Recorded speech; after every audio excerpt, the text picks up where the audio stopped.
So what interested me in learning about world history is that if you look back, even in the past couple of 100 years, you will notice that there has been a drastic increase in our technology, in the way we live and the way we look at the world. It's sort of an interesting comparison into why for a long period of time there wasn't a lot of change and we didn't need to learn about our history.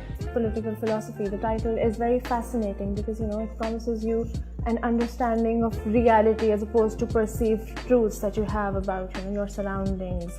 So I think in order to understand your society, in order to understand the many processes that occur within it, I think we need to have an understanding of politics and philosophy together, complementing one another. Over my time at Habib, I've taken around 3 to 4 literature courses. So 2 of those courses were about theatre. I always wanted to know about how plays, not from just the modern age, but also from the pre-modern eras like Shakespeare or more contemporary writers like Chekhov wrote their plays and what they wanted to show. And it was always lovely to study the context within which those plays were written and how they were acted out on stage as well. Over the course of my studies at Habib, I've taken 2 courses which have been very interesting to me, and they relate to religious studies and their hikmah and esoteric traditions of Islam.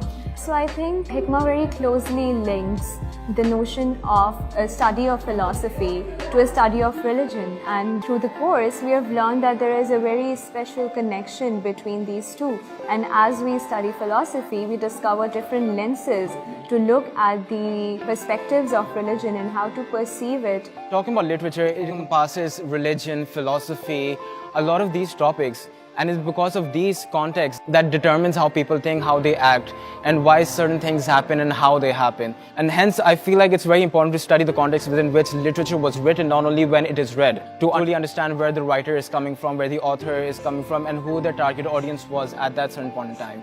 Literature, history, philosophy, and religious studies, and all of these are very much intertwined with one another, even if it may not seem so. It's because it provides an understanding, it provides a basis for understanding humanity all the way from back when cavemen drew on walls till today when we text message or use emojis. These courses have helped me develop an intrinsic understanding of the self and a journey to self-exploration.